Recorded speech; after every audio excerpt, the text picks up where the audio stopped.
Doctor साहब, वज़ीर-ए-आज़म शहबाज शरीफ साहब बरतानिया का 4 रोज़ा दौरा मुकम्मल करके लंदन से अमेरिका के लिए रवाना हो गए हैं। वह अक़वाम मुत्तहिदा की सरबराही इजलास से भी खिताब करेंगे। बड़े अहम दिन है जी। जी। और उसमें मैं सिर्फ आपको ये बताऊं कि ये गज़ा के हवाले से तो मैं भी बात करता हूँ। एक बड़ी ड्रामाई तब्दीली पिछले चंद मिनटों में, आप समझ लें, ब्रेकिंग हम इसको कर देते हैं। जी।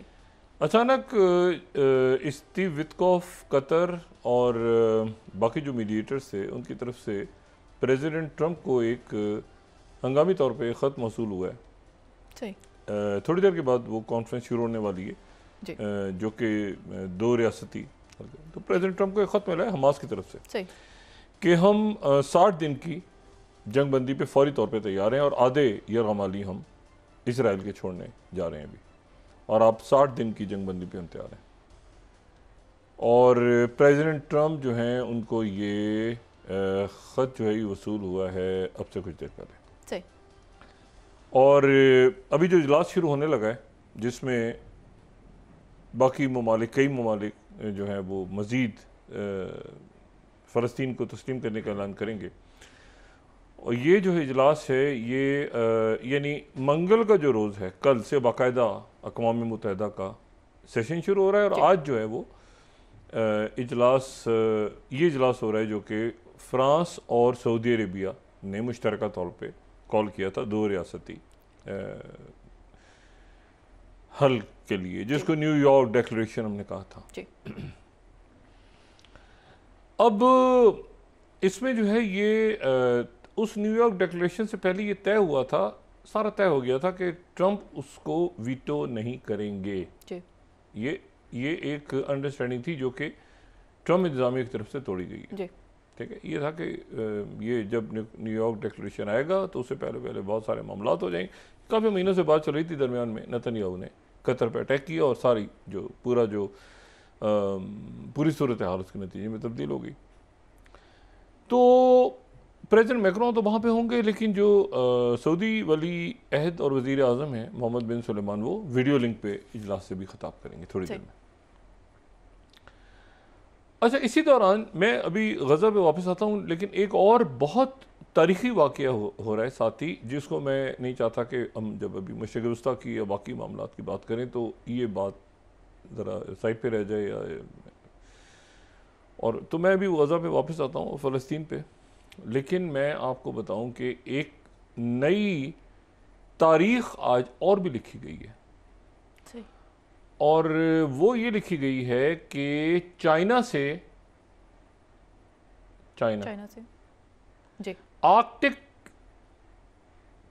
के थ्रू पहली शिपमेंट्स बरतानिया, यूरोप, नीदरलैंड्स, यूरोप पहुंच गई हैं। चाइना ये पूरा जो था ना, एक बहुत लंबा रास्ता कि जी स्ट्रेट ऑफ मलाक्का और इंडियन ओशन और फिर सुइस कैनाल और फिर रेड सी, और यहाँ से गुजरते गुजरते चाइना जो है वो जाता था यूरोप तक।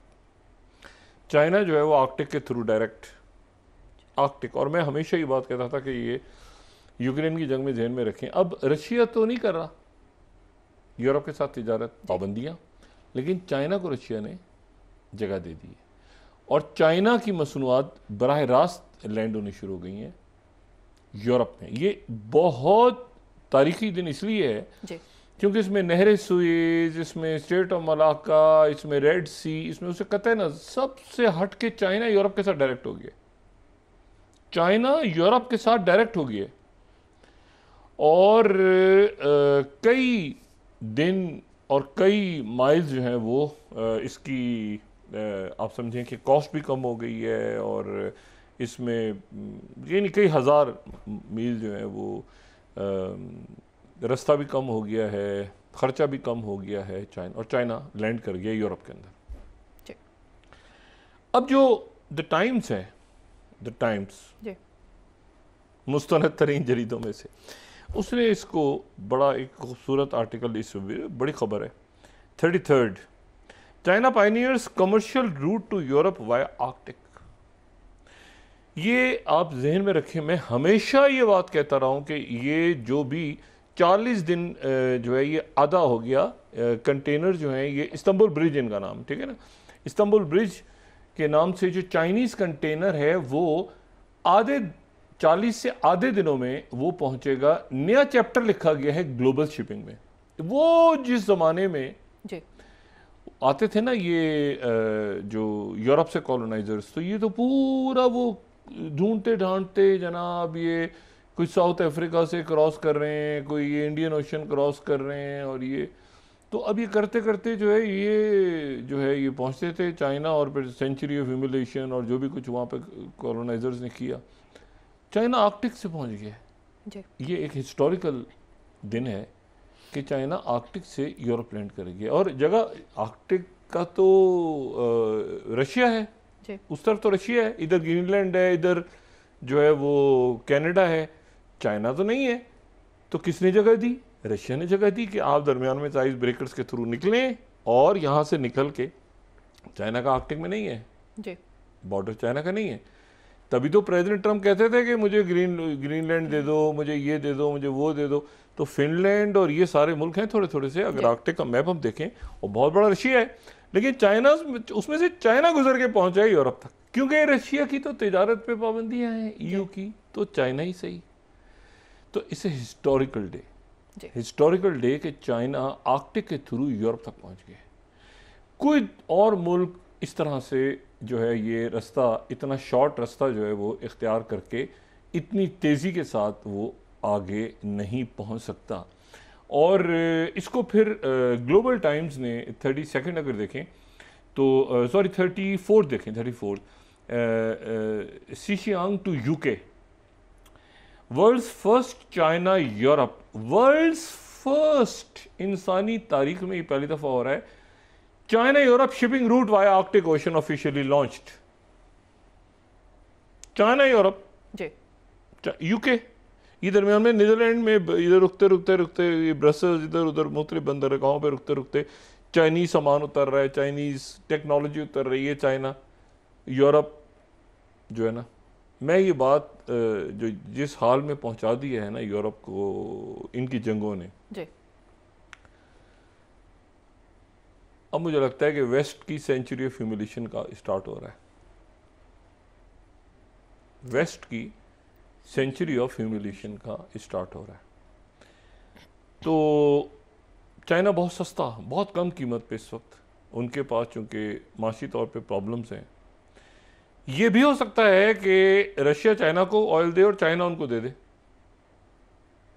वो डायरेक्ट रशिया से नहीं कर सकते ना, तो रशिया उधर दे, उधर से वो उधर दे, वो क्योंकि चाइना से उलझने का कोई मूड नहीं है प्रेसिडेंट ट्रम्प का, ठीक है। तो अब यह है कि ये एक बड़ा तारीखी दिन है। दूसरा यह है कि इनके कोई एक बहुत ही अजब सा शख्स है इसराइल का, वैसे तो सारे अजीब से हैं। एक जो इनका बंदा है बुरास तोबरॉस कभी, वो इनका मेंबर पार्लियामेंट है, तो उसने ताइवान का दौरा किया है, ताइवान का दौरा किया। मैंने इस तरह की स्टेटमेंट बहुत कम देखी है चाइना की तरफ से। ये चाइना की मतलब जाहिर है कि स्टेटमेंट्स पढ़ के आपको अंदाज़ा होता है कि ये कैसे ड्राफ्ट हुई है, और ख़ासतौर पे चाइना, अमेरिका, इन मुल्कों की जो है ना, ये पढ़ के आपको किसी भी मुल्क की, इंडिया, पाकिस्तान, जो फॉरेन ऑफिस का इलामी होता है ना, एम्बेसीज का, ये बड़ा।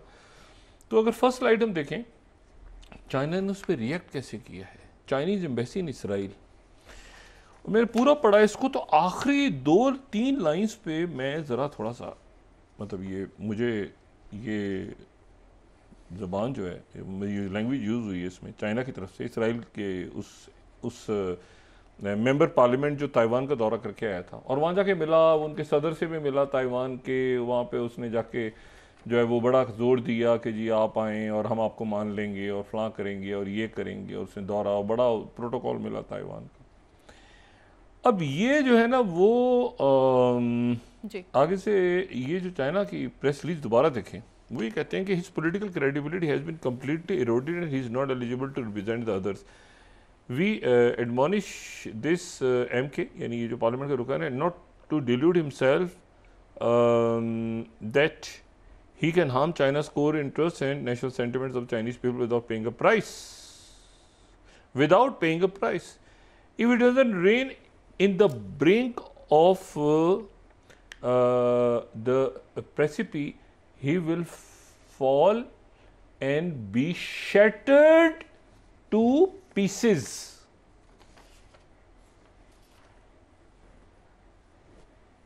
गिरेगा और टुकड़े हो जाएंगे उसके, अगर उसने अपने आप को नहीं संभाला। अगर उसने अपने आप को नहीं संभाला तो वो गिरेगा और उसके टुकड़े हो जाएंगे। ये जो आया है इसराइल से बंदा, क्योंकि आपको पता है ना, चाइना ने और रशिया ने बड़ी स्ट्रांग पोजीशन ली हुई है फ़लस्तीन के बारे में जी। तो इन्होंने पहले तो एस्टोनिया में कल इन्होंने एक चांद मारी की कोशिश की कि हम एस्टोनिया के साथ हैं, फलां ढिमाकना, और ये आर्टिकल 4 को रिवोक करें। इनके सार ने जो ट्वीट किया था कल एस्टोनिया के ऊपर, वैसे उनका एक हंगामी इजलास आज भी हो रहा है। ट्रम्प में इंटरेस्टेड नहीं है यूरोप की कोई हेल्प करने में इस वक्त।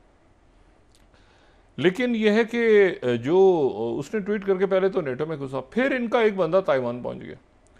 अब जनाब उसकी जो प्रेस रिलीज है उनकी, उसके आखिरी वर्ड्स हैं शैटर्ड इनटू पीसेस, हम टुकड़े उड़ जाएंगे इसके।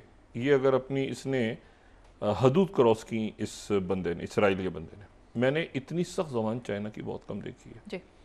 और इसको फिर वहाँ का जो मीडिया है, Jerusalem post, 4th Chinese embassy in Israel warns MK after Taiwan visit, he will fall and be shattered to pieces. He will fall and be shattered to pieces. Chinese embassy in Israel. अच्छा, अब ये जो है ये इसी तरह से उनका दूसरा जो मीडिया है वो अच्छा, ताइवान टुडे ने इससे पहले कहा था प्रेसिडेंट जो स्वाई 6th receives Israeli parliamentary delegation वगैरह वगैरह, बड़ा अच्छा चल रहा था। फिर उन्होंने प्रेस रिलीज आई थी ताइवान की, Republic of China Taiwan 7th, कि ये president Lai meets Israel Taiwan parliamentary friend, ये वो बॉस तो वगैरह वगैरह, वो बड़ा अच्छा वहाँ पे उन्होंने अपनी तरफ से वो दिया सारा। लेकिन ये है कि ये जो अल्फाज इस्तेमाल हुए हैं 5th, इससे आपको चाइना की पोजीशनिंग का अंदाज़ा होगा। 5th अगर देखें, चाइना इशूज थ्रेट, एक मीडिया ग्रुप ये कह रहा है कि threat Israeli law maker over Taiwan visit will fall and shatter into pieces. अच्छा, ये तो इनकी एम्बेसी ने दी है ना, लेकिन ग्लोबल टाइम्स आगे से इसराइल को जो एक पूरा ऑपेड है, Chinese embassy 8th in Israel strongly condemns, उनका जो पार्लियामेंट का मेंबर है उसके वर्ड्स और एक्शंस और ये कहा है उसने वगैरह वगैरह। लेकिन असल बात ये नहीं है कि उन्होंने कंडेम किया, असल बात ये है कि उसके परखच्चे उड़ जाएंगे, गिरेगा and he will be shaded into pieces. ये ताइवान की तरफ आए, वन चाइना है और यहाँ हमारी हदूद में आइंदा कोई कदम ना रखे। स्टेट चाइना की जो चाइना की और जो है ना प्रेसिडेंट पुतिन की बात को भी हम सीरियस लेते हैं, लेकिन जो चाइना की बात होती है ना, वो फिर चाइना बहुत कम बात करता है और एक स्टेट बात करता है जी। और एक एक लफ्ज़ उनकी जो एम्बेसी का आता है किसी का, वो जाहिर है कि पूरी जो उनकी कम्युनिस्ट पार्टी और रूलिंग पार्टी और अप्रूव होकर आता है। शैटर्ड इनटू पीसेस अगर ताइवान की तरफ आए आइंदा। और दूसरी बात यह है कि आज उन्होंने बड़ा स्ट्रॉन्ग स्टांस लिया है पैलेस्टाइन के ऊपर।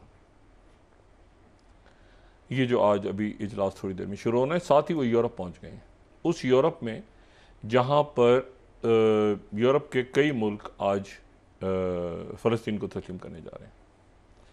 और इसी दरमियान हमास की तरफ से फिर एक चांस आ गई है। मैं इस बात को मानने को नहीं तैयार कि अचानक हुआ ही प्रेसिडेंट ट्रम्प ने साइड में कहा होगा कि यार एक पतली गली का रास्ता निकाल के रखो, ये सारे मरवाएंगे। ये नेतन्याहू वो पिछली विदकॉफ तो लगा रहा है उधर से कहीं से लेटर एन मौके पे लिया, तो एन मौके पे शुरू होने वाला है तो प्रेसिडेंट ट्रम्प के पहुंच गया कि अच्छा, वो प्रेसिडेंट ट्रम्प ने कहा सबको रिहा करो, फौरी सबको रिहा करो। वो कहते हैं हम सबको रिहा करने को तैयार हैं, मगर मसला ये कि सिक्योरिटी अंदर के। तो अब वो उन्होंने कहा कि वो अच्छा सब बाहर निकल जाएं, तो उन्होंने कहा अच्छा सब बाहर निकल जाएं और आधे हम छोड़ दें। तो इसराइल की तो फौज अंदर बैठी हुई है, तो फिर सिक्योरिटी कौन करेगा? बाकियों को जो है वो यरगमालियों को नेतन्याहू गोद में लेके झुंझुना खिलाएगा, उनको क्या करेगा? तो बाकी हम कैसे छोड़ के नहीं गए, बाकी यार हमारी तो या तो एक में कर लो, एक किस में कर लो, या ये है कि मतलब जैसे करना है कर लो, ख़त्म ही मिला है। अच्छा, अब इसमें एक बात ध्यान में रखें, जंगें भी और होंगी, जंगें अभी और होंगी और अचानक होंगी। बदकिस्मती के साथ देखें ना, जैसे अचानक बैठे बैठे ये ईरान, अमेरिका ईरान, अचानक पता चला आपको कि ये पहलगाम में एक दहशतगर्दी का वाक़या हुआ है जिसको पाकिस्तान कंडेम कर रहा है, और उधर से इंडिया ने जारियत का मुजाहरा किया। जो कुछ बाद में हुआ वो तारीख का हिस्सा है। तो ये जो पैनिक है ना, इस पैनिक में जिसमें ताइवान को तो फेंक दिया ना बस के नीचे, उसको तो फेंक दिया। ताइवान को तो कोई मतलब है कि वो उनके एड भी ख़त्म कर दी, ये भी कर दिया, वो भी कर दिया, और नाकाबिल तलाफ़ी। मैं देखें ये बात ना तंज़ में कर रहा हूँ ना तनकीद में कर रहा हूँ, लेकिन मोदी सरकार ने भारत को नाकाबिल तलाफ़ी नुकसान पहुँचा दिया। ये बड़ी मुश्किलों से चीज़ें होती हैं, ये जो होती हैं ना पॉलिसीज़, ये ग्रीन कार्ड पॉलिसी बनेगी, लोग तैयारी करते हैं, अच्छा जी फैमिली जाएगी, पहले एक बच्चा जाएगा, फिर उसको अप्लाई करेंगे, फिर टेस्ट देंगे, फिर ये होगा, बाज़ारों के कैरियर, फैमिलीज ख़त्म, उनके एक पूरी, और ये दोबारा थोड़ी आते हैं इस तरह के लॉज, ये बड़े लॉबीज बड़े साल लगते हैं जनाब ये बनने में, ये किस तरह वो कैसे होगा, क्या होगा। तो ये जो है ना, ये H1B वीज़ा पे एक प्रॉपर इनको नरेंद्र मोदी को मेरे ख्याल से आई डोंट नो, शायद रिज़ाइन कर दें, शायद हुकूमत छोड़ दें या गिर जाए उनकी हुकूमत, क्योंकि अब वो मैं नहीं समझता कि वो किसी तरह से भी, बाकी नारे वारे मंत्रा वो चलाते रहें अपना, लेकिन ये है कि अगर यहाँ पर इस खत्ते में कोई झड़प हुई तो ये जहन में रखें कि वो उन्होंने 5 फ्रंट खोले हुए हैं। अब 2.5 फ्रंट और 2 फ्रंट नहीं है, अब ये 5-6 फ्रंट, ये जितने भी फ्रंट्स हैं उतनी ये जंग फैल सकती है।